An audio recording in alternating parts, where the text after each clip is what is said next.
ครับล้นฟีดครับรายการที่เราเชิญคนดังคนในกระแสนะครับมาคุยกันจนล้นฟีดครับผมวันนี้เรามาพูดเรื่องฟีดในช่วงนี้ก่อนครับผมฟีดในช่วงนี้ของผมเนี่ยผมชอบดูการกินคือ explore ผมเนี่ยผมขึ้นมานี่ก่อนเชฟกระทะห้างมาก่อนเซฟกระทะห้างตอนนี้เขาคนติดตาม1,600,000นะมึงเยอะมากอ่ะเยอะกว่ากูแน่ๆไม่แล้วคือคนติดตามล้านหกแต่คนดูเขาในแต่ละคลิปแบบ30 ล้านปึ้งแต่มันดีจริงเยอะมากนะ30 ล้านนี่ของกูทุกคลิปชอบตรงไหนที่สุดของเขาการโยนทุกอย่างนี่มาดูการสับของเขาแบ็คกราวด์เขาเป็นเชฟในโรงแรมมาก่อนเขาไม่ชอบอะไรสักอย่างในการทำงานแบบนั้นเขาก็เลยออกมากลับมาอยู่ที่บ้านลูกสาวเขาเป็นคนแบบตัดต่อคลิปทำคลิปให้อะไรเงี้ยคนที่อยู่เบื้องหลังนะครับเป็นล้านวิวครับเป็นแสนวิวอย่างนี้คือคนนี้แหละครับเป็นคนไทยแหละก็ไปตัดต่อเฮ้ยถ้ามีโอกาสนะอยากลองชิมอาหารของเชฟอยากกินมากอ่ะเมื่อกี้คนแรกขออีกคนหนึ่งก่อนนอนกูไปดูพี่คนนี้ คือเป็นพี่คนใต้ซึ่งกูชอบดูมากพี่หลวงจงคนมีหนวดแล้วก็คนใต้เขาพูดแล้วก็จะมีความสนุกอ่ะ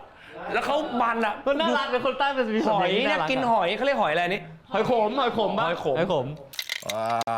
ราดไปเลยพี่น้องมาแล้วกินเข้าไปมาแล้ว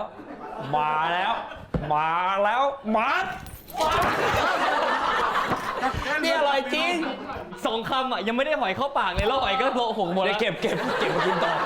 หาช้อนไม่เจอช้อนหายไปแล้วช้อนตกผมอยากไปกินกับเขาอ่ะพี่หลวงจงไปแล้วอันต่อไปมีอีกหนึ่ง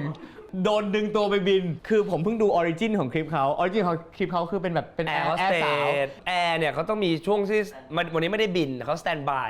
ไม่รู้ว่าวันนี้มีสเกดูบินหรือเปล่าแต่ว่าถ้าโดนเรียกก็คือต้องไปแล้วเขาก็ต้องเนี่ยรีบตื่นมาแต่งหน้าเขาก็พูดบนคิงบนขาอะไรไปชาวโซเชียลก็มาแบบ cover ตามคือคนอ่ะบางคนเขาบอกกูอยากเป็นแอร์อยากเป็นแอร์มันก็ดูสวยแบบดูแบบอุ้ยวันนี้แบบเนี่ยโดนเรียกอีกแล้วเป็นแอร์นี่คือมันมีในเหมือนว่าแอร์ภาพลักษณ์คือความแบบซุปแบบความสวยความน่าฟ้าย้อนกลับไปสมัยก่อนเหรอตอนนี้ฉันยังไม่มองใครอ่ะภาพของแอร์สาวที่แบบใส่ชุดเทรนนี้คนก็เอาไป cover ใช่มีพี่ก็เลยก่อนพี่ก็เลยเขาอยากเป็นแอร์ก็จะมีแบบว่าทำคลิปแบบว่าแต่งหน้าแซงว่าตัวเองไปบินแล้วนึกออกไหมเหมือนความสร้างสรรค์ของเขาจะพูดอะไรตลกปู่คาอะไรของเขาเนี่ยอีกอันหนึ่งไวรัลกว่าอีกอันหนึ่งคือคำว่าบินของคุณคืออะไรนี่ตัวบิน6 โมงเช้าตอนนี้เวลา5:14 น.let'sส่งดาวเสร็จใส่สบงวะใส่สบงแล้วทรงพลังบัตรพลังอ่ะฟีดของเราประมาณนี้ครับแต่ว่าฟีดของเราไม่จบแค่นี้วันนี้เรามีคนที่อยู่ในฟีดเป็นตัวแม่ในวงการที่อยู่มานานมากอยู่มานานมากมันดูนานจริงอย่างนั้นมากเขาอยู่ในกระแสตลอดคือเขาอยู่ในดราม่าตลอดโดนเยอะต้นหอมธรรมดาว่าอยู่ในอาหารเยอะแล้วแต่ต้นหอมนี้อยู่ในทุกกระแสมากขอเชิญครับพี่ต้นหอมสตูตรา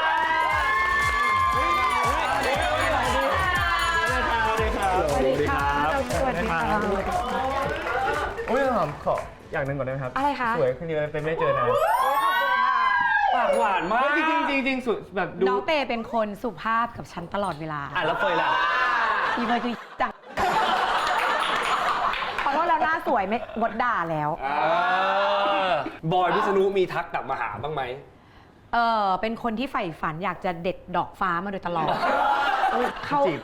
ขาไม่ได้จีบค่ะแต่พี่มองตาพี่จะรู้เลยว่าอันนี้ใฝ่สูงมันเห็นแววตาความใฝ่สูงตลอดเวลาแล้วเวลาที่เราเดินผ่านอ่ะเหมือนเขาจะเห่าแล้วก็หอนพี่ก็รู้สึกว่าใช่อ่ะพี่หอมครับก่อนที่เราจะไปคุยเรื่องฟีดต่างๆตามธรรมเนียมขอดูฟีดในมือถือได้ปะเช็คก่อนไปถึงเปิดเลยใช่ไหมเดี๋ยวเฟยไปดูแต่ว่าไม่ต้องเปิดให้กล้องดูก็ได้แต่ถ้าแม่สบายใจก็โชว์กล้องได้เดี๋ยวก่อนเช็คก่อนแล้วใช้ฟิล์มกันมองจากมุมนี้ไม่เห็นคนนี้อะไรกันไม่ต้องหรอหรอจะเป็นข่าวบางช่วงนี้export พี่เห็นไหมอะไรจังมาแล้วนะ แล้วก็ชอบเป็นคนดูคลิปตลก แต่พี่หอมดูชมเป็นคนชอบส่งคลิปตลกให้เพื่อนอะไรอย่างไหมครับ ใช่ค่ะริว เป็นคนส่งรีวให้เพื่อนตลอดปะ ใช่ แล้วคนที่จะได้รับคลิปนั้นส่วนใหญ่เป็นใครครับ ต้องเป็นคนที่แนวเดียวกันหอมเป็นคนที่ชอบดูคลิปคนล้มมาก อ๋อคลิปนึกออกคลิปเฟลของ เฟลเหรอเฟลเหรอ แล้วถ้าเป็นผู้หญิงที่แบบดูแรดๆหน่อยอะแล้วมีการเพี้ยงพำอะไรอย่างเงี้ย มันสะใจใช่ป่ะ สวย สนิเด็กเป็นยังไงละมึงอย่างเงี้ยเราจะส่งให้ผู้ชายไม่ได้เพราะผู้ชายจะมองว่าเราใจร้ายแต่เราส่งให้เพื่อนตุ๊ดบอกสะใจ อันนี้ดูยัง ยัง อันนี้คืออะไร โดนจี้ ไม่รู้จะทำไง มาก พี่บอกหรือเปล่าผมไม่เคยมีคลิปไอ้เนี่ยไม่เคยขึ้นมาของกูเหมือนกัน เป็นคลิปแบบ how to survive ใน เช่นแบบถ้ามีโจรปล้นกูต้องทำยังไง โจรมาล็อกหลังจี้อยู่ข้างหลัง เราจะทำยังไง ปกติโจรจะเป็นคนโปะยาโปะยาแล้วอันนี้สวนกลับ แล้ววิธีการโปะเขา ก็ ยังไง คือเอาผ้าเช็ดหน้า แล้วก็ไปโปะโจร เขาชอบดูฟีดแบบพวกต่างประเทศหรืออะไรอย่างเงี้ยเขาจะมีแบบเทคนิคในการที่เราจะเซอร์ไวฟ์ได้ยังไงรอดชีวิตได้ยังไง เฮ้ย แต่ขอบอกพี่เต้พูดเมื่อกี้นั่งมองหน้าพี่บอกเด็กลงไปอีก จริงเขาเรียกว่าดูกลมกล่อมดู ละมุนขึ้น ละมุน เฮ้ยเลือกทำให้ตัวเองแหม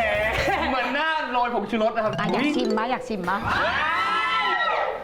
ไม่เหรออันนี้ พูดเล่นชอบหยอกล้อเล่น มาเรามาเข้าเรื่องฟิตพี่หอม ค่ะ เราดูแบบมาในลุคของไม่ตลกแล้วเดี๋ยวนี้เราไม่ ก็กลับมาตลกแล้วนะ เพราะว่าเคยจะสวยแล้วยอดวิวไม่ขึ้น เอนเกจเมนต์เหมือนเขาไม่ตอบรับฉันเหมือนทาร์เก็ตเขาไม่โอเคตอนหลังอ่ะ ถ้าเก็บไม่ชอบให้เราเป็นแบบนี้ ใช่ ไม่ชอบให้เราแพ้ สุดท้ายเราก็กลับมาทำคอนเทนต์ตลกๆของเราอะไรอย่างเงี้ยก็มีบ้าง มาเข้าเรื่องฟีดของเราบ้างที่ขึ้นมาฟีดล่าสุดของพี่หอมอ่ะคือมันจะมีฟีดที่พี่หอมลงว่าพี่หอมกลับมาทำ การทำรายการ หอมรับแขกค่ะ หอมรับแขก จริงๆ ของปิดซีซั่นไปแล้ว ว่าจะไม่ทำละเบรกละหนึ่งคือมันเป็นรายการที่มันขายสปอนเซอร์ยากมาก เพราะมันดาร์กสุด มันต้องทำว่าใจรักจริงๆซีซั่นหนึ่งเราก็บอกเลยว่าเราอ่ะจะไม่เปิดรับสปอนเซอร์เพราะเรารู้สึกว่าเราอยากทำรายการโดยที่ไม่ได้แสวงหากำไรมันไม่ได้ถูกทำมาเพื่อบิสเนสทำเพราะใจรักจริง ๆ แต่ใจรักมันเริ่มกินไม่ได้แล้วเสียเวลาเสียตังค์ใช่ไหมช่วงนั้นมันก็อาจจะแบบมีเบิร์นเอาท์นิดนึงที่รู้สึกว่าเบื่องั้นปิดซีซั่นโดยการทำหอมรับแขกแล้วก็ไปสัมภาษณ์ชัยโสโลอะไรพวกเนี้ย จุดเริ่มต้นของไอการทำรายการที่บอกว่ามันคือแพชชั่นของพี่ไอแพชชั่นของพี่มันคืออะไร หอมมาเป็นคนที่นิสัยส่วนตัวก่อนเป็นคนที่เสือกก่อนหอมมันเติบโตมาจากที่โคจรเนาะวันหนึ่งมันได้เป็นดารามันได้เจอคนหลายระดับชั้น ครับพี่ เรามาจากล่างก่อน แล้วพอเราเห็นคนระดับชั้น ไปจนสูงสุดที่เป็นราชนิกูลเรามีโอกาสไปซื้อรถต่อเขาแล้วเขาถามเรามาประโยคนึงว่าพี่หอมขับรถอะไรคะกูตอบไปว่ากูขับรถซิตี้แล้วเขาถามกูว่าซิตี้คืออะไร เฮ้ย นี่คือสิ่งที่เซอร์ไพรส์ว่าโหโลกที่เราอยู่มันต่างกันเพราะนี่คือแมสสุดๆแล้วนะนี่ก็เลยรู้ว่าโลกที่เราอยู่มันต่างกันมาก ถ้าเขาพูดรถอะไรที่แพงๆมาสักอันกูอาจจะไม่รู้จักก็ได้ เรารู้สึกว่าโลกมีหลายเลเยอร์มากเราว่ามีคนอยากรู้เราว่ามีคนอยากเห็น อยากรู้จักว่าเฮ้ยมันมีโลกแบบนี้ด้วยเหรอประเทศมันมีอาบอบนวดแล้วมึงเคยรู้ไหมข้างในมันเป็นยังไงแน่นอนผู้หญิงไม่รู้หรอกมันก็เลยทำให้รู้สึกว่ามันยังมีโลกบางโลกที่คนนึงอาจจะรู้แต่อีกหลายคนไม่รู้ ใช่ เริ่มจากตัวเราก่อนที่เราอยากรู้แล้วกูจะอยากรู้ได้ไงอยู่กูจะเดินไปเข้าไปหาเขาพี่ขอดูอาบอบนวดหน่อยไม่ใช่กูก็ต้องเอารายการมาอ้างกูทำรายการเพื่อกูอยากรู้กูอยากไปเด็กเอ็นมันคือยังไงวะแล้วมีคนทำเด็กเอ็นเยอะขนาดไหนกูก็ทำรายการขึ้นมาสิแล้วกูก็เรียกเด็กเอ็นมาสัมภาษณ์อยากรู้แล้วเราก็เชื่อว่ามีคนน่าจะอยากรู้ปรากฏว่าเราทำ EP แรกปังบอกโปรดิวเซอร์ว่าอยากได้อาบอบนวดที่เป็นตู้กระจกภาพของเราคืออาบอบนวดต้องมีตู้กระจกและพรมแดงแต่จริงๆความจริงแล้วมันไม่มีแล้วกูตามหาตู้กระจกไม่มียากมากไม่มีกลายเป็นว่าไอ้ร้านแบบเนี้ยต้องอยู่ตามตลาดใช่ต้องเป็นที่เล็กๆเท่านั้นเขาถึงจะยังแบบมีสิ่งเหล่านี้ไว้เพราะเขาไม่สามารถทำโซฟาหรูหราอะไรได้ก็ถ่ายตั้งแต่ตู้กระจกยันไฮเอ็น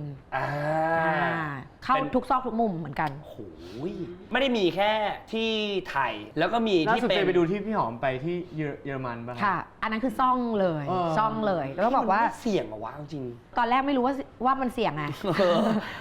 คิดว่ามันไม่เสี่ยงเพราะมันถูกกฎหมาย แต่จริงๆแล้วเราลืม ที่เราถูกกฎหมายใช่ไหมครับ เยอรมันถูกรองรับว่าเป็นหนึ่งอาชีพ ดูแลดีมาก แต่เขาก็เก็บภาษีแพงมาก ซึ่งฉะนั้นตึกที่เขาขายบริการหรือสถานที่อะไรเนี่ยมันถูกกฎหมาย ขอเพียงแค่คุณทรายให้ถูกต้อง จริงจังมาก นี่คือ ใช่ โอเค เราก็ได้ไปทั้งซ่อง private เราได้ไปทั้งตึกที่เป็นเหมือนแลนด์มาร์คของเขาเลยเขาเรียกว่าตึกแดง ก็จะแบ่งเป็นชั้นเลยชั้นก็เธยมีงูชั้นก็เธยแปลงแล้วชั้นผู้หญิงชั้นอะไรเงี้ย เฮ้ย เหมือนตึก มัน แถ ครบ ว วงจรมากค่ะโอ้โห แล้วมันก็มีบันได ซึ่งเอาโอเค ผู้หญิงเนี่ยเขาไม่ให้ขึ้นอยู่แล้ว ถ้าคุณเป็นผู้หญิงนะ แล้วคุณเดินเข้าไปประเทศเยอรมันแบบสุ่ม4สุ่ม5ในบริเวณที่เขาขาย คุณอาจจะโดนถุงเยี่ยวป่าได้เลยนะ แล้วมันถึงอะไรมันถึงอะไรงงมันถึง เพราะเขาไม่ให้ผู้หญิงเข้า คุณไม่ได้เสียภาษี คุณอาจจะเข้ามาจับแขกในนี้ก็ได้ มาหากินในเขต ใช่ เพราะผู้หญิงที่นั่นเขาเสียภาษีถูกต้องทั้งหมด ฉะนั้นการที่ต้นหอมที่เป็นผู้หญิงจะเดินขึ้นตึกแดงเนี่ย มันเป็นกฎเลยว่าห้ามผู้หญิงขึ้น เราก็ต้องให้ตัวแม่ไปดิว ก็เลยได้ภาพที่มันค่อนข้างเรียวมาก ตึกแดงอ่ะมันมีการแข่งขันค่อนข้างสูง คุณต้องอยู่ระดับท็อป อันนี้คือซีซั่นก่อนหน้า ซีซั่นก่อน ค่ะ แล้วก็พอมาซีซั่นนี้พี่หอมเปิดซีซั่นใหม่ ก็ไม่ใช่เบา เปิดด้วยเคสแรกคือนักแสดงหนังโป๊ของไทยถูกปะ ใช่ค่ะ น้องทำโอลิแฟนแล้วก็เป็น ที่มี นัก ข่าว แสดง AV คือมันเพิ่งมีข่าวพอดีมีข่าวต้นปีเลย เรื่องโดนจับ เอาจริงๆน้องอะโดนจับเพราะว่าน้องผลิตสื่อลามกแล้วดันเอามาผลิตในไทย เอามาจำหน่ายในไทย ผลิตข้างนอกต่างประเทศเล่นต่างประเทศไม่มีปัญหา เมื่อไหร่เอามาจำหน่ายในไทยคือผิดกฎหมาย น้องก็ติดต่อมาทางรายการ หนูอยากออกหอมรับแขก เราก็อยากรู้ไอ้การถ่ายหนังพวกเนี้ยมันมีอารมณ์ไหม มันก็มีคำถามเยอะฉะนั้นเราก็เลยถามคำถามเนี้ย เยอะ ในรายการมันมีเทคนิคอะไรหรือเปล่า มันมีอะไรไหม ซึ่งเราตอบไม่ได้เขาเป็นผู้รู้เขาจะต้องเอาอิบออกมาให้ดู นี่ ทั้งหมดเนี่ย ถ้าอยากรู้ไปดูในรายการ ใช่ค่ะ เดี๋ยวกูไปดูเหมือนกันกูอยากรู้ อยากรู้อย่างหนึ่งพอพี่ก่อนทำอะไรอย่างเงี้ยเยอะอะเขาคอมฟอร์ตกับเราเป็นพิเศษหรือเปล่าเลย การเป็นต้นหอมมันทำให้เราทำงานง่ายขึ้น อืม หนึ่งเราไม่ได้มาหลอกคุณ อืม อยู่แล้ว สิ่งที่เรานำเสนอคุณรู้อยู่แล้วว่ามันจะต้องออกอากาศประมาณไหน แล้วมัน ครับ จะมีฟีดแบ็กประมาณไหน คุณรู้คุณเห็นภาพมันอยู่แล้ว อืม มันเลยทำให้เขาจินตนาการได้ว่าเขาจะเจอกับอะไร แล้วเมื่อเขาเลือกที่จะสัมภาษณ์กับเราแล้วแปลว่าเขายินยอมทุกอย่างแล้ว ซึ่งถามว่าคนที่ไม่ยินยอมมีไหมมี เพราะเขารู้ว่าหลังจากที่ออนแอร์จะเกิดอะไรขึ้น ก็มีเขาก็ตัดสินใจที่จะไม่สัมภาษณ์กับเรา เรามีหน้าที่นำเสนอ แต่เราไม่ได้ตัดสิน นอกจากนั้นเนี่ยในการทำรายการเนี่ยพี่เจอปัญหาอย่างอื่นบ้างไหมปัญหากับการดิวแขกหรือปัญหาอะไรอย่างเงี้ยมีอีกไหม ก็มีอย่างสมมุติเราจะทำโสเภณีสูงอายุ เราดีลไว้แล้วว่าโอเคคุณป้าคนนี้อายุ 70 แล้วก็ขายบริการมานานมาก โอเค เราไปดีลกับเขาเรามีค่าตัวให้นะคะ เราจะจ่ายให้อย่างนี้หลักพันอย่างนี้พอเราไปถึงเขาก็พูดว่าขอเงินน่ะจากหลักพันที่เราคุยกันขอเป็นหลักหมื่น ซึ่งสำหรับเราเรารู้สึกว่า too much มันมากเกินไปป้าจะปิดหน้าก็ได้จะไม่ให้เห็นหน้าก็ได้ เราไม่ต้องการเปิดเผยคนนะ เราต้องการเรื่องของเขา ฉะนั้นไม่ว่าเสียงหรือว่าหน้า เราเปลี่ยนให้ได้หมด แต่พอบอกว่าจะขอ10,000เรารู้สึกว่าเฮ้ยป้าจะไปแตะมิจฉาชีพแล้วนะไม่เอาเว้ยถ้างั้นไม่เอา แต่พวกเราทีมเราออกมาแล้วเอาไงไปมึงลงพื้นที่กูเลยงั้นเดินหาถ้าป้ายืนแถวนี้มี แล้วปรากฏว่าสิ่งที่เราได้มาเฮ้ยเราเห็นคนที่นั่งอยู่เป็นคุณป้าแก่ที่พิการด้วย เราแค่ตั้งเป้าว่าอายุขนาดนี้มีคนใช้บริการด้วยเหรอแต่สิ่งที่เราเจอภาพที่นั่งอยู่คือเขาพิการมีคนใช้บริการด้วยเหรอ แม่งลึกกว่านั้นอีกเลย ใช่ เป็นเรื่องที่เซอร์ไพรส์มากปรากฏว่าที่นั่งเรียงกันป้าพิการราคาสูงสุด เฮ้ย พูดคุยกับเขาเนี่ยบางครั้งทำให้เราได้รู้มุมมองใหม่ๆ ไม่ใช่ว่าเขาไม่ได้มีทางเลือกนะเขามีลูกหลานเลี้ยงนะ แต่เพราะเขาทำอาชีพนี้มาตั้งแต่สาวๆแล้วเขาไม่รู้จะทำ อั อะ น ไร นี้คือป้าเนี่ยไอ้ป้านี่คือทำมาตั้งแต่20 ใช่ นี่เหรอ อะไรอย่างเงี้ยแล้วคือบางทีเขามองอาชีพเนี้ยเขาไม่ได้มองว่ามันน่ารังเกียจเขามองว่ามันเป็นสิ่งที่เขาทำเป็นประจำไม่ใช่ว่าลำบากแล้วจะมาทำนะบางคนทำเพราะว่าเขาแฮปปี้กับสิ่งที่เขาทำเพราะเขาทำจนชินแล้วอะก็มีเหมือนความสุขของเขามันดันอยู่ตรงนี้ อันนี้คือ EP แรกพี่ปล่อยมา EP แรกค่ะ EP แรก ค่ะ สปอยได้ไหมเดี๋ยวมี เป็นเรื่องที่หอมอยากทำนะ ที่อยากศึกษา ถ้าทำได้นะ แต่มีโอกาสจะทำได้นะ หอมอยากทำเรื่องหนังควบหนังโรง คืออะไรอะ ไม่ทันเห็นปะ ไม่รู้ว่า ไม่ คืออะไร ทัน หนังควบคืออะไร เป็นโรงหนังที่ฉายหนังวนไป คุณจ่ายตังค์ครั้งเดียวเขาจะฉายหนังวนไปเรื่อยๆ บางทีเด็กอ่ะก็ต้องการสถานที่ที่จะเข้าไปทำอะไรที่มืดหรืออะไรแบบเนี้ยมันยังมีบางที่ที่ยังมีโรงหนังแบบนี้อยู่ อ่ะอันนี้คือมุมด้านหนึ่งของงานของพี่หอม ครับ อีกมุมหนึ่งบ้าง อยากรู้เรื่องเนี้ยบรรดาเพราะว่าเฟยเห็นในโซเชียล ค่ะ แล้วมันก็เป็นกระแสของโลกโซเชียลเนี่ยมานานมากบาร์โฮส บาร์โฮสที่เฉพาะผู้ชายเลยเหรอ บางที่ถูกจำกัดว่าผู้หญิงเข้าเท่านั้น บางที่ไม่จำกัดชายและหญิงเข้าได้ ส่วนในประเทศไทยเนี่ยจำกัดผู้ชายห้ามเข้าเนี่ยไม่ได้เลย เพราะว่า 80% คนมาเที่ยวคือผู้ชาย หมายถึงว่าผู้ให้บริการถ้าเป็นผู้หญิงเขาก็จะไม่เรียกบาร์โฮสถูกไหมครับ ใช่ค่ะ ถ้าผู้หญิงให้บริการเราจะเรียกว่าค็อกเทลเล้าแต่ทั้งหมดเนี้ยในประเทศไทยมีมานานมาก แค่ผู้หญิงจะดังกว่า เราจะดังกว่า เมื่อกี้พูดถึงในมุมที่พี่หอมเป็นคนเข้าไปคุยถ่ายรายการ อันนี้มาพูดถึงในมุมที่ เราเป็นลูกค้า เป็นผู้ใช้บริการ ก็เราก็ไปถ่ายรายการเหมือนกัน เดี๋ยวอันนี้อ้างแล้ว เมก็เริ่มจากไปถ่ายก่อน แล้วไปถ่ายก่อนเนี่ยรู้สึกว่าโหเดี๋ยวนี้บาร์โฮสมันใหญ่ขนาดนี้แล้วเหรอวะ อะไรคือการ get feel ของการไปเที่ยวบาร์โฮส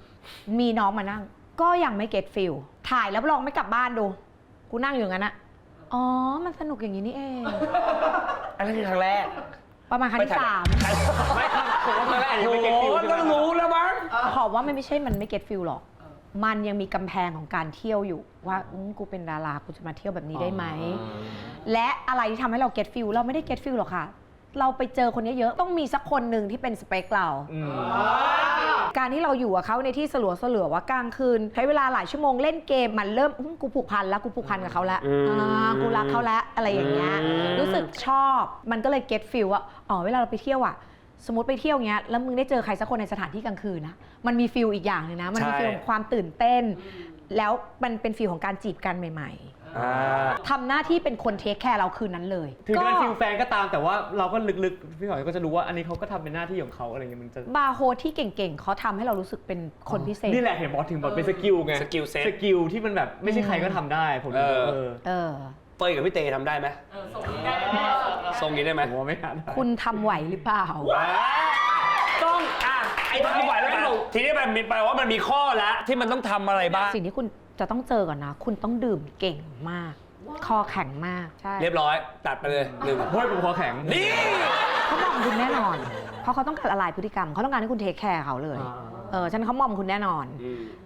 2คือสิ่งที่คุณจะต้องเจอคือคุณไม่สามารถเลือกลูกค้าได้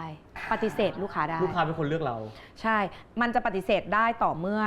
มีลูกค้าประมูลคุณชนกันคุณสามารถเลือกได้หล่อเลือกได้ดื่มเท่าไหร่นะ270 50อยู่ที่ 13,000 บาทดื่มนี่คือหน่วยหมายถึงว่าดื่มคือหน่วยของการแลกเปลี่ยนนะครับใช่ค่ะเหมือนฟีลแบบเหมือน1 ยูโรสกุลเงินเราเป็นหน่วยมันจะมีเงื่อนไขในการเลือกนะสมมติน้องเอเดินเข้ามานะคะใครที่อยากได้น้องเอเตรียมตัวเลยสกิปมาม่าเลยคนนี้ให้เท่าไหร่สมมติเราบอกว่าน้อง A 5 ดื่มอันนี้ว่า6ใช่ไหมเราทำอย่างนี้แปลว่า7ละอันนี้10แล้วพี่อยากทำว่ะเอามา10มันเป็นอะไรจริงเนี่ยหรือไม่เราไม่ได้รู้สึกแข่งกับอีกคนใช่ปะเราไม่ได้แข่งเราไม่ต้องการบัฟเราต้องการเอาเป้าหมายคือเอาคนนี้ไม่แต่หมายถึงมันจะไม่คอมเมนต์กันเองใช่ปะแต่ว่าไม่คอมเมนต์ประมูลเนี่ยมันจะ1 ชั่วโมงเขาจะอยู่กับเรา1 ชั่วโมงใช่ไหมแต่ถ้าเราพูดว่าเหมาแปลว่าทั้งคืนเราพูดคำว่าเหมาปุ๊บมันจะเปิดที่20 30มันต้องเปิดดื่มแรงๆจะมา2 ดื่ม 3 ดื่มไม่มีเหมาอยู่แล้วจำได้ว่าฉันสูงสุดอยู่ที่50ตรงนู้นให้มา35ตรงนี้ไปต่อไหมเป็นต้นหอมนะไปต่อมึงไม่เอากูที่30ใช่ปะแล้วทีนี้พอไปถึงไหล50ตรงนู้นยังไม่หยุดมึงไม่หยุดใช่ไหมเอาไปเลยกูหยุดก็ได้พอแล้วเกิน50มันเริ่มแพงแล้วเนาะเกินแล้วค็อกเทลเล้าถ้ามันมีดื่มอยู่มันจะมาดื่มจริงแต่ทีนี้ถ้าของบาร์โฮสสมมติว่าลูกค้าซื้อ20 ดื่มมันไม่ต้องกิน20 ดื่มใช่ปะไม่ใช่สมมติถ้าคุณอยากดื่มจริงๆเนี่ยคุณสามารถได้เขาจะมีโควต้าให้โควต้าที่เราสั่งแหละใช่สมมติบอกลูกค้าให้มา10 ดื่มถูกไหมคุณจะใช้โควต้า10 ดื่มเขาจะยกให้คุณเลือกไปเลยว่าคุณอยากได้อะไรค็อกเทลม็อกเทลอะไรได้หมดอะไรเงี้ยมีอยู่จริงแค่ไม่ต้องกินจริงก็ได้ใช่40 วัตต์วันนั้นได้กี่ดื่ม40 วัตต์ได้ไป150 ดื่มโอ้จีเขาก็จะน่ารักด้วยคำเขาไปถ่าย YouTube ด้วยเขาก็จะเดินมาเล่นกับลูกค้าเมียเขามาด้วยเขาจะอยู่จอยๆเอนเตอร์เทนแต่ส่วนคนที่ไปแล้วเนี่ยไม่ยอมกลับบ้านเลยนัทเทพหัสดินชอบมากเหรอนัทเทพเหมือนเขาไม่ได้ออกจากบ้านมานานมากตั้งแต่มีลูกนี่คือ200 ดื่มนะคะทุกสถิติเลยนะคะ200 ดื่มเลยนะคะเพราะว่าช่วงนั้นละครกำลังมานะนี่นัทเทพ40 วัตต์200 ดื่มถ้าเตตะวันเนี่ยเตตะวันพี่หอมเนี่ยเดาเลยว่าเตตะวันกี่ดื่มช่วยยืนหน่อยนี่เนี่ยโชว์ตัวไปเดินมาฟับนี่ถ้า ยิ้มนะ ถอดปุ๊บโพสต์ปั๊บเลยเหรอลืมตัวยิ้ม ลื เห ม รอ ตัวตรงนี้ออกมาเลยนะตรงนี้ออกเลย ไปยืนเป็นเพื่อนมันเขิน อาเทสเป็นเบอร์ เฟยไก่ดี เป็นเบอร์เดินออกมา คุณต้องเหลือเสื้อกล้ามขาวทั้งคู่ เพราะว่าโค้ชคือเหลือเสื้อกล้ามขาว เดินออกมา เออใช่ใช่ใช่แค่นี้เลย น้องเฟยค่ะ น้องเฟยขออนุญาต กี่ดึง เขาจะเริ่มเปิดเลย เปิด โต๊ะ5ค่ะโต๊ะ5น้องเฟยนะคะที่ 5 ดื่มค่ะ ขออนุญาต 6 ดื่มจากโต๊ะ 7 ค่ะ แล้วก็ อ่ะ ขอบคุณครับ ขอบคุณครับไปเรื่อย พี่หอมต้องมีลูกค้าแบบ หลงรักจริงๆ ๆ มีอยู่แล้วมันไม่ใช่ มีอยู่ แค่ แล้ว ลูกค้าหลงรักนะโค้ชหลงรักลูกค้าก็ เฮ้ย มี จริงเหรอ แล้วมีคนมาชอบเราบ้างไหมบาร์โฮสที่มาชอบเราจริง เอาจริงอะมานั่งอะมันก็ชอบเราทุกคนแหละ ๆ ไอเราก็สวยซะด้วย ใช่ เออ ตื่นเต้นเลยต้นหอมเรียกนั่งนี่คือตื่นเต้นเลย กูจะเข้าหาพี่ จะยังไงดี ข กลายเป็นเก่งไป เราก็แบบทำไมนั่งนิ่งเขาบอกแบบผมให้เกียรติไม่ต้อง กูไม่ได้มีเกียรติ หน้ากูแพงแต่สันกูต่ำ โคตรดี เป็นโค้ชอยากติดหลังรถเลย คือการที่เรามาเที่ยวแล้วอะเราจ่ายเงินในฐานะลูกค้าคนหนึ่งแล้ว ช่วยปฏิบัติกับเราแบบลูกค้าคนหนึ่งเลยแล้วก็บอกเขาบอกได้เหรอครับได้ค่ะโอเค เมื่อกี้พูดถึงเรื่องของแบบธุรกิจเมื่อกี้ที่ผมบอกว่าก็เป็นเรื่องอะโคจรต่างๆ ค่ะ มันก็ต้องมีเรื่องเนี้ยเข้ามาเกี่ยวด้วยผมว่าเรื่องของการแบบมูการทำของการอะไรเงี้ย เป็นความเชื่อส่วนบุคคลหอมเป็นคนที่ไม่ค่อยเชื่อแล้วออกไปแตะทางลบหลู่ด้วยซ้ำอันนี้พี่หอมเป็นคนค่อนข้างวิทยาศาสตร์ใช่ป่ะเหมือนค่อน สุดๆค่ะ เป็นเหตุเป็นผลอะไรอย่างงี้ใช่ไหมไม่ใช่ว่าแบบ วิทยาศาสตร์และจิตวิทยา ในการใช้ชีวิต ส่วนคือสมมติถ้าจะใครจะพูดเรื่องไสยศาสตร์อะไรกับหอมเนี้ยมันต้องถูกพิสูจน์ได้ พี่หอมเคยโดนป่ะเคยเห็นในไอจีที่ลง ค่ะ ก็คือมีช่วงหนึ่งเนาะที่หอมบอกว่าหอมทำบาร์โฮสมีหลายสาขาอะไรอย่างเงี้ยร้านกรุงเทพจะโจมตีกันด้วยเรื่องอะไรใช้โซเชียลแพลตฟอร์มโซเชียลในการโจมตีกันแต่ถ้าเกิดเป็นร้านพวกทางเหนือเขาทำอะไรโจมตีกันเขาเล่นของ ทางเหนือ ซึ่งเล่นของจริง ๆ คือเล่นจริงๆ เล่นของ นี่คืออะไรผมอ่ะพี่ ถ้าเราถามอาจารย์เราอะนะเขาก็บอกว่าเป็นแบบผมคนตายแล้วมีการหักเทียนเพื่อให้ยอดมันลดอะไรเงี้ยคือในสิ่งที่เขาบอกแต่ถามว่าหอมเชื่อว่าสิ่งเหล่านี้จะทำให้ยอดหอมลดได้ไหมคำตอบคือหอมไม่เชื่อหอมรู้สึกว่าการตลาดสำคัญมากกว่า แล้วยอดมันลดจริงไหมจริงเพราะอะไรเศรษฐกิจเชียงใหม่ตอนนั้นมันตกต่ำจริงๆมันไม่ใช่แค่ร้านหอมทุกร้านเป็นหมดฉะนั้นไอ้เรื่องแบบนี้โพสต์ออกมาเพื่อมาเตือนว่าไม่ต้องทำมันไม่น่ารัก แต่ในทางจิตใจเราไม่ได้รู้สึกว่าเรากลัวอะไรเลยใช่ป่ะไม่เลย ไม่กลัวเพราะอันนั้นอยู่เชียงใหม่ อันนี้อยู่กรุงเทพก็เลยไม่กลัว สาขาที่โดนเป็นสาขาเชียงใหม่ เราก็เลยแบบมันไกลไม่ค่อยกลัวเพราะเป็นคนกลัวผีนะ ไม่เชื่อแต่กลัวผี พี่หอมนับถือศาสนาอะไรครับ หอมเป็นคริสต์ค่ะเป็นคาทอลิก เคยได้ยินว่าคริสเขาเหมือนห้ามดูดวงด้วยใช่ไหม คริสต์อิสลามให้นับถือพระเจ้าองค์เดียวอยู่แล้ว เพราะว่าเขาไม่ให้ดูหมอ เพราะมันผิดตามหลักความเชื่อ เขาต้องการให้เราเชื่อในสิ่งที่อ เชื่ ยู่ อในพระเจ้า จักรวาลง่ายๆจักรวาลก็อดเราไม่รู้ว่าโลกใครสร้างแต่เรียกสิ่งนี้ว่าก็อด The Creator ใช่มีความเชื่อในรักในการให้อภัย ให้เชื่อในสิ่งนี้ให้เชื่อกับการรักมนุษยชาติ ไม่เอาเรื่องหมอดูเข้ามา เดี๋ยวมันทำให้ความเชื่อ เราก็ เพี้ย ม น องเรื่องหมอดูเป็นเรื่องหมายถึงว่าเรื่องเป็นเรื่องความมนต์ เป็นเรื่อง ดำสิ่ ที่ ไม่ดีอะไรอย่างเงี้ยหรอ อาจจะทำให้ความเชื่อต่อพระเจ้าผิดเพี้ยน แต่เราชอบดูมาก ก็ย้อนแย้งอีก ก็ย้อนแย้งอีก เขาบอกว่าบาปจะอยู่ที่ใจถ้านั้นใจเราคิดว่าไม่บาปคือไม่บาป อ้าวแล้วพี่หอมพอบอกไม่ค่อยเชื่ออย่างนี้แต่ว่าพี่หอมบอกดูดวงด้วยงั้นแสดงว่าคนที่ดูให้พี่หอมอะพี่หอมต้องเชื่ออะไรในคนนี้ถึง ใช่ ทำไมถึงเชื่อคนนี้อะไรเงี้ยคนนี้เขามีอะไร ก็มาเริ่มจากเพื่อนก่อน ครับ เพื่อนไปดูเพื่อนคืออีฟาโลบอกว่าแม่มีเพื่อนไปดูมาแล้วบอกว่าแม่นมากถ่ายชื่ออย่างนี้เลย แล้วก็เพื่อนคนนี้นะได้เงินมาเยอะมากแล้วตอนที่ฉันร้อนเงินหรอได้เงินตัวเลขไปเป็น10 ล้านเลยกูร้อนเงินพอดีเลยตอนนั้นอะเอาวะกูต้องพึ่งทางนี้แล้วแหละการที่หมอดูยิ่งถ่ายแคบเท่าไหร่เราจะยิ่งรู้เลยว่าเขาแม่นไม่แม่นลองก็คือไปถามเขาเนี่ยแหละแล้วก็เขาจับมือแล้วเขาถามว่านับถือศาสนาอะไรเราก็บอกว่าเราเป็นคริสต์เขาบอกดวงไม่เปิด ถ้าหมอดูไปดูดวงอะดวงมันก็จะผิดเพี้ยน ซึ่งมันก็จริงเหมือนจะใช่มันไม่ใช่อะไรอย่างเงี้ย เฮ้ย แล้วเราไม่เป็นคนไม่เคยดูดวงเราแม่นอีด้าเป็นมุสลิมเป็นอิสลาม ไม่ได้ ชอบ เหมือนกัน ไปกัน2 คน ก็คือเป็นอย่างเงี้ยตลอด มันกลายเป็นว่าเราเชื่อว่าเพราะเราเป็นคริสต์มันเลยไม่ตรงหรือว่าจริงๆหมอดูแล้วไม่ตรง คนดูเขาออกตัวเลยว่าถ้าเป็นคริสจะโดนปิดกั้นอย่างเงี้ยเหรอ เพื่อนอะไรอย่างงี้เนาะเขาเป็นพุทธนะ แต่บ้านเขาอะเป็นอิสลาม แต่ตัวเขาเนี่ยเหมือนเป็นพุทธหมอดูก็ดูเหมือนดูไพ่นี่แหละ แล้วก็แป๊บหนึ่งเดี๋ยวไปมินิมาร์ทไปซื้อไพ่มาอีกอันหนึ่งกลับไพ่อีกไม่ได้อะดูไม่ได้ มีคนแก่ๆใส่ฮิญาบเขาไม่ให้ดูใครยายเป็นอิสลามเราเคร่งมาก เราก็เลยจดจำไปว่าอ๋อหรือว่าเขากลัวเป็นความเชื่อที่แบบด้วยเหตุนี้วะคิดอย่างนี้เราคิดไปเองว่าด้วยเหตุนี้หรือเปล่าอะไรอย่างเงี้ยแล้วก็พอมาเจอเขาอีกเขาก็บอกว่าดวงไม่เปิดดูไม่ได้แต่เขาก็จะทักทายอะไรเล็กน้อยแล้วบอกว่าอ่ะ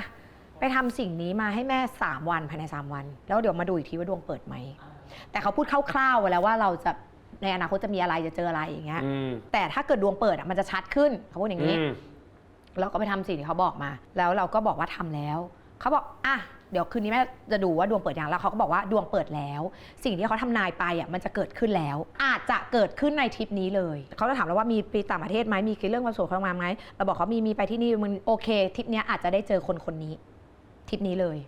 พูดชื่อเลยซึ่งพูดได้ไหมได้ชื่อกวางมีคนรู้จักชื่อกวางบอกไม่มีแต่ดาราชื่อกวางมีแต่ไม่ได้สนิทกวางเดอะเฟสมีไง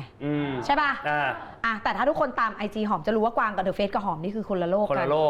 ตอนที่แบบเราไปต่างประเทศเราเท้าลงปุ๊บกูมองหาเลยใครชื่อกวางใครชื่อกวางจนกระทั่งสุดท้ายแหละไปร้านสุดท้ายละว่าเนี่ยออกจากร้านนี้ปุ๊บเนี่ยพรุ่งนี้กูต้องบินกลับไทยแล้วกูไม่เจออีกวางเห็นปะหมอดูก็เหมือนกันทุกที่ไม่มีใครดูดวงกูแม่นสักพักกวางเดอะเฟสเปิดประตูเข้ามาแล้วกูทำไรเกาหลีกูกำลังจะกลับเขาเดินเข้ามาแล้วเขาเห็นหน้ากูเขาแล้วกูทำไรเขาก็ช็อกสิเพราะเขาไม่ได้สนิทกับกูเข้าใจป่ะเขาไปพูดกับไอพิสดาว่ามึงพี่เขาดีใจแบบโอเวอร์มากเพราะกูไม่ได้สนิทกับเขากวางพี่กวางเดอะเฟสแบบพี่หอมแม่แฟนขับกู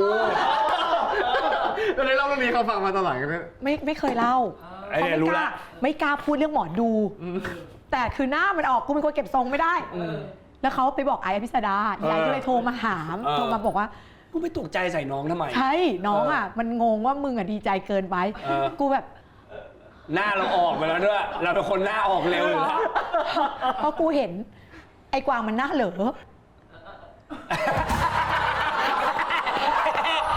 การปรากฏตัวของกวางจะนำพามาซึ่งตึ๊ดแล้วก็มาทุกข้อตึ๊ดเฮ้ยอยากเจอผู้ชายมีผู้ชายมาผู้ชายเข้ามาคนหนึ่งรวยมาก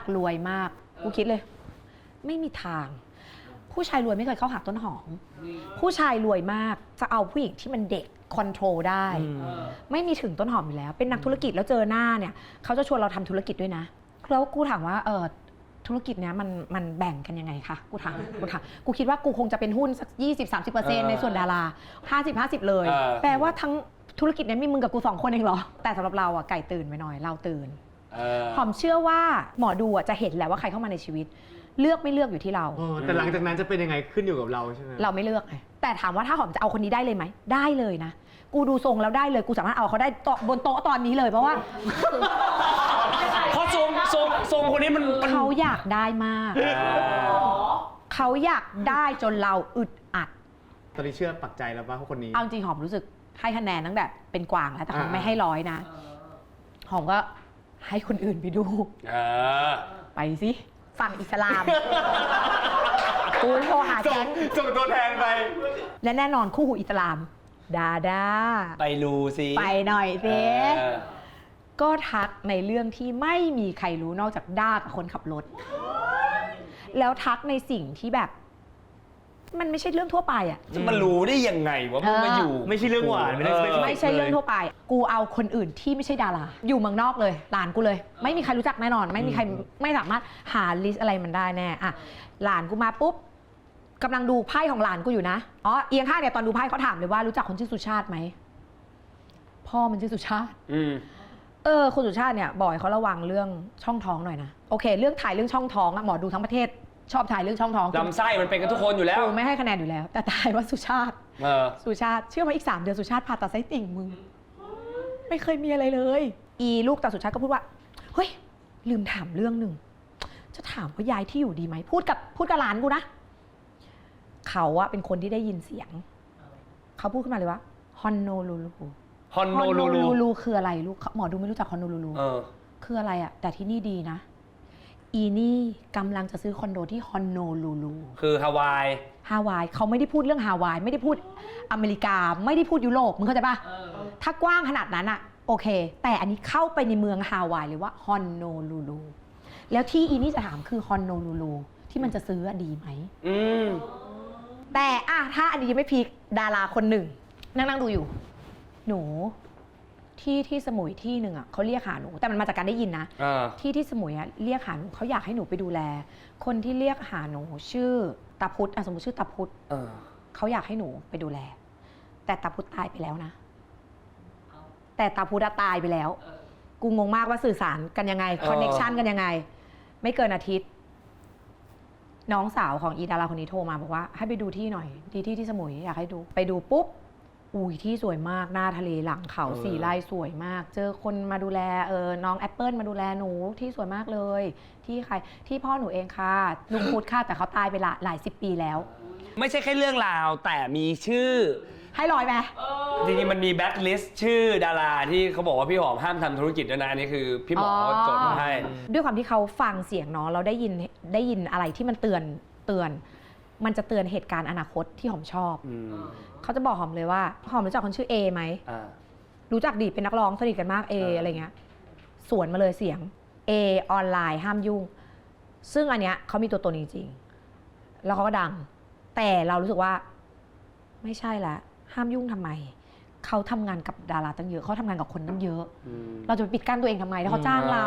เขาจ้างเราเกิดรับรีวิวก็รับงานแล้วบอกว่าก็รับงานได้ไหมล่ะเราถามอย่างนี้ก็รับงานได้ไหมเขาก็หน้าเขาก็คือแบบเดี๋ยวสวดให้ถ้าพูดว่าเดี๋ยวสวดให้แปลว่าจริงๆมันไม่ได้นะหุ้นลมหุ้นทุกอย่างลงเงินหรือแม้กระทั่งหุ้นลมไม่ได้มีสเปซสุดๆไม่ขอให้ไม่เกี่ยวข้องโอ้กูคือกลับมาบอกเพื่อนเลยว่าหลังๆแม่ไม่แม่นแล้วว่ะไม่แม่นแล้วทักเรื่องนี้เป็นไปไม่ได้แม่คงไม่เก่งเลยสรุป5 เดือนคนนี้โดนจับข่าวใหญ่ทั่วประเทศรู้แล้วก่อนหน้านี้เขาเคยทักหอมว่าหอมทำธุรกิจเกี่ยวกับผู้ชายดีนะจัดประกวดผู้ชายหรือทำบาร์โฮสบอกกูอย่างเงี้ยกูแบบโทษนะแม่ทั้ง2 อย่างเป็นสิ่งที่ไม่ทำเลยมาละไม่วุ่นวายกับการกลางคืนแน่นอนบาร์โฮสยิ่งไม่มีทางเลยไป5 ที่ 6 ที่ตอนนั้นแม่เห็นอะไรรู้ป่ะสัญลักษณ์อวัยวะเพศชายที่ตัวลูกเขาบอกว่ามันมีทำอะไรเกี่ยวกับพวกนี้มันจะดีคือว่ากูเกิดมาลามกแต่เด็กล่าสุดกูเลยไปทำนี่เลยฝั่งเพชรมาเลยก็ถ้าแม่เห็นสัญลักษณ์เขาบอกว่าอย่าให้พกติดตัวคันจะพกประหลัดขิกก็ดูใหญ่ไปก็ดีไหมก็อย่างนี้แล้วก็เป็นทำบาร์โฮสเล่นป่ะกูมาทางนี้แล้วกันตอนนี้หมอดูท่านนี้เนี่ยมันก็อันนี้หลายคนน่าจะรู้ทีนี้มีกระแสทีนี้ผลกระทบจากกระแสตอนนั้นนะเขาตอนนี้เขาเป็นเขาโดนเรื่องกระแสลบเนาะถามว่าโดนผลกระทบไหมเขาโดนอยู่แล้วก็โดนด่าเพราะว่าเรื่องที่ออกมาเล่ามันโอ้โหกูฟังกูก็กลัวใครฟังก็กลัวใครที่ไม่เคยดูก็กลัวใครเคยมาดูแล้วก็กลัวทั้งนั้นอะไรอย่างเงี้ยขโมยนู่นนี่นั่น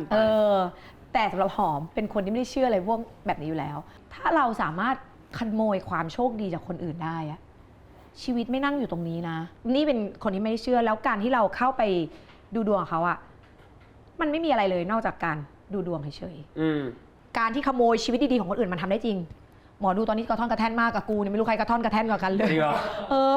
ชีวิตตุปัตตุเป๋พอกูเลยก็พอคนเสพข่าวอะถ้าทำดวงได้จริงก็คงไม่ตุปัตตุเป๋ขนาดนี้ใช่คืออันนี้เขาก็โดนผลกระทบจากสื่อโซเชียลเหมือนกันลูกศิษย์ลูกหาบางทีก็หายไปแต่หอมจะบอกว่าไม่ต้องกลัวเขาเกิดอะไรขึ้นกับชีวิตเนี่ยนะหอมไปคนแรกแล้วล่าสุดเลยนะพี่ได้ถามหมอดูไหมว่าแม่ลูกหนี้จะคืนเงินกูเมื่อไหร่ถึงได้ต้องโพสต์ลงโซเชียลผมเห็นเลยในโซเชียลอ่ะเรียนคุณลูกหนี้ที่รักทุกท่านขอน้ำเสียงครับเรียนคุณลูกหนี้ที่รักทุกท่านนะคะคือมันมีความจำเป็นจริงๆเลยอยากจะเรียนให้ทุกท่านทราบว่าเร็วๆนี้จะต้องใช้เงินก้อนใหญ่มากนะคะก็จำเป็นต้องขออนุญาตทวงหนี้คืนทั้งหมดนะคะด้วยความเคารพและเกรงใจมากๆเลยค่ะนะคะแล้วก็การที่คืนตรงเวลาเนี่ยมันก็จะมีผลต่อการพิจารณาในการยืมครั้งต่อไปด้วยไม่แปลว่าพี่หอมแบบให้คนยืมเงินเยอะการยืมเนี่ยมาจากชีวิตที่ผิดพังของเขาโชคชะตาเอาง่ายๆคือถ้าทำตัวมายืมเนี่ยไม่ให้ยืมอยู่แล้วคือพิจารณาเคส by เคสแล้วก็เป็นการช่วยคนที่พี่หอมยินดีที่จะช่วยก็เลยแบบว่าเวลาขอคืนก็แบบเอาที่แบบสบายแล้วใช้คืนพี่หอมตอนนี้พี่ท นอกจากที่เป็นเอนเตอร์เทนเมนต์ที่อยู่ในหมายถึงว่ากลางคืนนะ อือฮึ ตอนนี้มีทำที่ธุรกิจอะไรอยู่บ้าง ตั้งแต่เข้าวงการมานะหอมถือว่าเป็นคนที่เป็นดาราที่มีคอนเนคชั่นเยอะมาก มาก หอมอยากได้อะไรสังเกตป่ะหอมจะโพสโซเชียลมันอาจจะไม่ได้ฟรีแต่มีคอนเนคชันมีบัตรหอมก็จะหลังๆหอมก็จะพิมพ์เลยว่าจะบาร์เทอร์หรือจะให้เสียตังค์แล้วหอมก็จะคุยกับเขาชัดเจนเลยว่าถ้าบาร์เทอร์มีเงื่อนไขอะไรบ้างตึ๊ดถ้าเสียตังค์ก็มีเงื่อนไขอะไรบ้างคุณไม่สามารถใช้หอมในเชิงพาณิชย์ได้นะอาชีพเราคืออินฟูแล้วเราคือการรีวิวคุณกำลังบอกให้เราทำงานฟรีแต่ถ้าเป็นชาวบ้านที่เป็นรถเข็นนะหอมให้นะ ไปให้เหมือนกัน เพราะหอมรู้ว่าเขาไม่มีกำลังพอที่จะจ้างต้นหอมมารีวิว หอมเคยเข้าร้านอาหารแล้วแบบกำลังคุยกับเพื่อนสนุกสนานมากขอถ่ายรูปหน่อยได้ไหมคะ ช่วยทำท่าโลโก้ร้านได้ไหมคะ เราอะมาแล้วจ่ายเงินแบบดูแลเราเป็นลูกค้าคนหนึ่งได้ไหมอย่างเงี้ยแล้วไม่ถ่ายให้เขาอะด่านะ ใช่ เขาไม่ด่าเราต่อหน้านะเขาจะไปด่าเรา เอา ใน เรา โซ ไปด่า เชียลใช่ คนส่วนใหญ่จะเข้ามาจะสุภาพกับหอม มันจะมีคนที่แบบไม่กล้า พี่เจอนะแต่ไม่กล้าขอถ่ายรูปอะไรอย่างเงี้ยนี่ก็บอกว่าวันหน้าเจอถ่ายได้ ไปจะเป็นเหมือนพี่หอม แต่อันเนี้ยจะเป็นฝั่งตรงข้ามกับเรา อันเนี้ยน่าสงสาร ทีนี้หน้าดุมาก จริง แฟนคลับยังไม่กล้าเข้ามา ผู้ชายล่ะ ไม่เคยน่าดุกับผู้ชายสักครั้ง สมมติว่าผู้ชายเดินเข้ามาพี่หอมสวัสดีครับ สวัสดีค่ะรบกวนถือผลิตภัณฑ์แล้วถ่ายรูปให้หน่อยนะยินดีค่ะ ทีนี้สถานะหัวใจ มันไม่มีใครมาจีบอะ โสดแบบ โสดสนิทเลย สนิทค่ะ แล้วไม่ใช่คนนั้นที่บอกว่าใช่มาก หอมมีคู่เดทหอมยังมีอยู่หอมยังสามารถเดทกับใครก็ได้อะไรเงี้ยแล้วหอมเป็นคนที่ชอบเดท ๆ ซึ่งคนที่มีแคนดิเดตที่แบบอุ้ยคนนี้แบบ เดทบ่อย เดทบอยเหมือนเรียกบ่อยเหมือนซื้อดื่มเหมือน มีเสื้อบินบ่อย ยะนานแค่ไหนแล้วดีกว่าคู่เดท คนนี้เหรอคะน่าจะประมาณ2 ปีเกือบ เฮ้ย เป็น เดทนานมากนี่ไม่ได้ให้สถานะด้วย ให้สถานะแล้วว่าเป็นคู่เดทไม่พัฒนา อุ๊ย เรา นานไหม ตกลงเป็นข้อตกลงที่เราเจอกันตั้งแต่แรก สถานะคู่เดทอะ สถานะคู่เดท โอ้ มันมีความคอมพลิเคทนิดนึง นิดนึงนะ เป็นสถานะที่เฟนวิทน่ะมันคือ have sex อย่างเดียวไม่มีใจ จ้ะ ในส่วนนี้มันมีใจแต่ไม่คบกัน มันไม่สามารถติดเป้าหมายร่วมกันได้ แต่ถามว่าเราชอบกันไหมเราชอบที่เราจะอยู่กับคุณนะมันเป็นตัวของตัวเองได้ มันแฮปปี้ดี เขาก็ มันรีแลกซ์ ชอบที่ได้คุยกับเราคุยแบบผู้ใหญ่มันไม่ค่อยมีเงื่อนไขอะไรมาก มันก็เลยเป็นความรู้สึกว่าโอเคเราเดทกันเขาจะไปมาต่างประเทศกับเมืองไทยเนาะช่วงไหนเขาอยู่เมืองไทยอ่ะเราก็จะเดทกับเขา ช่วงที่เขาไม่อยู่เราก็สามารถไปเดทกับคนอื่นได้ ใช่ได้ ซึ่งเขาก็ หมือน รู้ น ด้วยใช่ไหมครับ เราก็ไม่ให้รู้สิ จบนะทีนี้ ไม่ใช่แค่มันอย่างงี้ เรื่องบางเรื่องจะไม่ถูกหยิบขึ้นมาคุยกัน อย่างสมมติ ถ้าคุณมีแฟนอะสมมติเราเป็นแฟนกัน สิ่งที่ผู้หญิงไม่ควรทำคือไปขุดคุยเรื่องแฟนเก่า ถูกต้อง มันไม่ใช่ท็อปิกที่ได้ประโยชน์เลย เราอาจจะถามว่าเลิกกับแฟนเก่าเพราะอะไร อืม กว้างๆแต่แบบรักใครมากกว่ากัน no เพื่อนกับฉันเพื่อนกับแฟนใครสำคัญกว่ากัน no คำถามอะไรพวกนี้ไม่ หรือแฟนเก่ากับฉันใครสวยกว่ากัน เพราะว่าแฟนเก่าสวยกว่าเลยไงเพราะปัจจุบันเขาอยู่กับเราถูกไหมแล้วคือมันควรคีปบรรยากาศของการอยู่ด้วยกัน ให้มันเป็นบรรยากาศ ที่ดี ที่ไม่ท็อกซิกฉะนั้นวันนี้พอเรามีคู่เดทอะเราเลยคีปบรรยากาศเอาจริงๆกับแฟนก็ตามหอมจะคีปบรรยากาศว่าอะไรที่เป็นคำถามแล้วทำลายบรรยากาศอย่าถามมันออกมาคำถามนี้มีประโยชน์ต่อคนฟังยังไงเขาแก้ไขอะไรได้ไหมคือหอมเคยเจอผู้ชายท็อกซิกถามว่าในผู้ชายในวงการมีอะไรใครบ้างกูถามว่ากูตอบได้นะ แต่รับได้ใช่ไหม นี่เจอ กูตอบได้นะ เจอกู เพราะสำหรับแฟนเนี่ยกูบริสุทธิ์ใจกูสามารถพูดได้ทั้งหมดแม้กระทั่งพาสเวิร์ดโทรศัพท์กูบอกได้หมดเลย แต่ถามว่ารับได้แค่ไหนผู้ชายบอกรับได้พอกูบอกไปปุ๊บเวลาไปไหนมาไหนแล้วเจอไอ้คนเนี้ย หน้าออกเหรอ มีปฏิกิริยา แล้วไอ้คนนี้ก็โทรถามว่าไอ้น้องเนี่ยมันเป็นอะไรแล้วก็คือบอกว่าเดาก็เดาได้ว่าสถานการณ์เป็นแบบนี้แล้วผู้ชายมันบอกมึงมันไม่มีอะไรปะวะเรื่องของเรามันก็คือจบกันไปแล้วป่ะแล้วก็กูมาก่อนป่ะหรืออะไรเงี้ยก็จะคุยกันเนี่ยกูบอกมันอาจจะเด็กซึ่งก่อนหน้านี้อีสองคนนี้ก็คุยกันดีแต่พอรู้ บอกไปปุ๊บหงุดหงิดเลย หงิดเลย แล้วบางทีเนี่ยมัน จะรู้ทำไมเลยอย่างเงี้ย แล้วหยิบเรื่องในอดีตมาทะเลาะกูบอกเลยว่าตอนเข้าวงการใหม่ๆกูฮอตมากนะข้อ มึงหึงหวงแม้กระทั่งอดีตกูบอกเลยมึงนอนไม่หลับเลยนะ ฝั่งพี่หอมกูเก่งทั้งกูเลยนะกระมวลทองมากแต่ละอัน คืออยู่ๆก็มีความหน่อยมันส่งพลังงานลบถึงกัน แจกหน่อยแจกหน่อย หอมก็เลยรู้สึกว่าหอมอยากได้แฟนที่เป็นผู้ใหญ่เลยอะคุยภาษาเดียวกันว่า วันนี้เจอกันเอาความสุขมาแล้วกันเลสเปกซึ่งกันและกันคุณไม่อยากให้หอมเช็คใช่ไหมสร้างความมั่นใจมาเลย คุณไม่ต้องรอให้หอมถาม คุณไม่อยากให้หอมเช็คโทรศัพท์ใช่ไหมสร้างความมั่นใจมาเลย การกระทำเท่านั้น ใช่หอมเช็คบางคนหอมเป็นคนเช็คโทรศัพท์นะคะ แต่ทำไมกับบางคนหอมไม่เคยเช็คเลย เพราะเขาสร้างความมั่นใจให้หอมตลอด และอีพวกที่มันมีอะไรอ่ะมันโง่นะเข้าใจปะถามคำถามบางครั้งเนี่ยมันไม่ได้เป็นคำถามยากเลยอ่ะแต่มึงตอบโง่มากอ่ะสมมติแบบ อยากรู้ว่าคำตอบโง่อะไอ้คำ ผู้ ตอ ชา บ ย โง่ บอ อะ กว่าจะไปเล่นฟิตเนสเทรนเนอร์มาถามพี่หอมครับพี่เขาไม่มาหรอดึกแล้วแต่ผู้ชายบอกกูไปเล่นฟิตเนสกูก็รอจนถึงเย็นจนเจอกันกูก็ถามว่าไปเล่นฟิตเนสกี่ชั่วโมงก็เล่นเนี่ยประมาณ 3-4 ชั่วโมงอะไรเงี้ยกูก็เลยบอกแต่เอโทรบอกว่าเธอไม่ได้เข้าฟิตเนสอ่ะก็จริงๆไม่ได้เข้าแหละแต่ว่านอนอยู่ในรถฟิตเนสนั้นลานจอดรถเป็นลานที่ outdoor เดือนเมษานอนในรถได้ไหมกูถามหน่อย ก็มันนอนในรถไม่ได้หรอกคือมึงไม่ได้ไป แล้วมึงไปไหนมา คือตอบคำถามโง่ๆอย่างเงี้ยแล้วกูก็ได้แต่เงียบเพราะกูไม่รู้จะถามอะไรต่อ แต่ผู้ชายฉลาดอ่ะจะเดินมาขอโทษเลยเพราะเกมแล้วอันนี้เรียกว่าเกม เขาเรียก แล้ว มอบ มันเกมใช่มอบตัวเลยมอบตัวไปเลย แล้วโทษของคุณอ่ะมันจะถูกเคลียร์สารภาพความผิดมาแล้วมันจะจบแล้วไง แสดงว่าพี่หอมเป็นคนที่มีแบบประสบการณ์มีเทคเขาเรียกว่ามีจิตวิทยาอะไรสูงทุกอย่างอะ พี่หอมถ้ามีอะไรไปทักไปหาพี่หอมให้ ได้ ช่วยหน่ มี อย ดาราผู้ชายถามว่าเนี่ยชอบคนนี้ทำยังไง อาจารย์เร็วทำไงอะไรอย่างเงี้ยอาจารย์ทำไง งั้นถ้าอาจารย์เนี่ยจะมีคนมาจีบอาจารย์ระดับอาจารย์อะ ให้อาจารย์ฝากถึงคนที่เข้ามาจีบดีกว่า ให้อาจารย์ฝากถึงคนจะมาจีบอาจารย์ ค่ะก็คืออยู่ในจุดที่แบบเราไม่สร้างตัวกับใครแล้วเนาะเราต้องเอาความมั่นคงแล้ว มาด้วยกันคุณมีครึ่งหนึ่งฉันมีครึ่งหนึ่งก็มารวบกันเลยอะไรอย่างเงี้ยก็หอมชอบคนแบบตรงไปตรงมาซื่อสัตย์ไม่นอกใจ แล้วก็ถ้าคุณรู้เนเจอร์หอมก็คือหอมเป็นคนที่เวลาคบใครอะหอมคบแบบไม่ได้มีความลับ ฉะนั้นใครก็ตามที่ introvert หรือมี space ไม่ต้องเข้ามามันเสียเวลาหอมเป็นสกินชิพค่ะชัดเจนแล้วก็จะแนะนำหนึ่งเรื่องเวลาก่อนจะคบกับใครก็ตามนะคะหอมจะถามหนึ่งคำถามทุกครั้งเพื่อเป็นการแบ่งประเภท เช็คโทรศัพท์ได้ไหมเพื่อเป็นการแบ่งประเภทนะคะ มันมีผู้ไม่ได้หมายความว่าคนที่ไม่ยอมให้เช็คโทรศัพท์เขาจะนอกใจนะแต่มันจะเดาออกเลยว่าคนนี้เป็นคนประเภทไหนคนประเภทที่คบแบบมีสเปซหรือประเภทฟิลผัวเมียเราไม่มีความลับต่อกันฉะนั้นหอมเป็นฟิลผัวเมียสกินชิปเราก็อยากเห็นหน้าคุณทุกวัน